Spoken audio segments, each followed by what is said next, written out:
নমস্কাৰ। যোৱা খণ্ডত বন্ধুসৱ আপোনালোকে নিশ্চয় ওম শব্দৰ তাৎপৰ্যৰ বিষয়ে কিছু হ'লেও আভাস পালে। এই খণ্ডটিত আমি ওম শব্দৰ জপ উপকাৰিতাৰ বিষয়ে কিছু আলোকপাত কৰিব ওলাইছোঁ। মানসিক প্ৰশান্তি লাভ কৰাৰ উপৰিও ওম জপে মনুষ্যক নিৰোগী কৰি ৰাখে।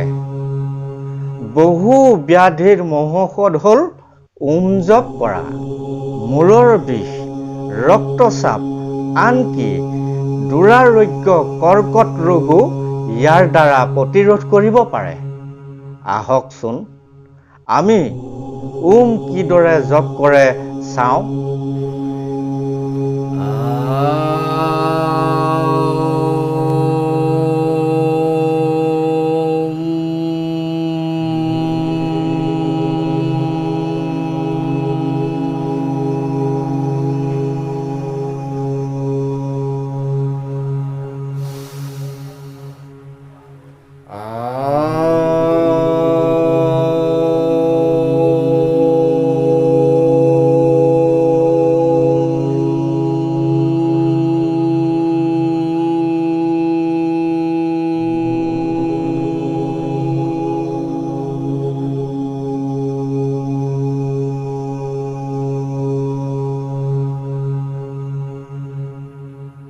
সুখাসন, বজ্ৰাসন আৰু পদ্মাসন এই তিনিওটা মুদ্ৰাৰ যিকোনো এটা আসনত ইয়াক এইদৰে কৰিব লাগে।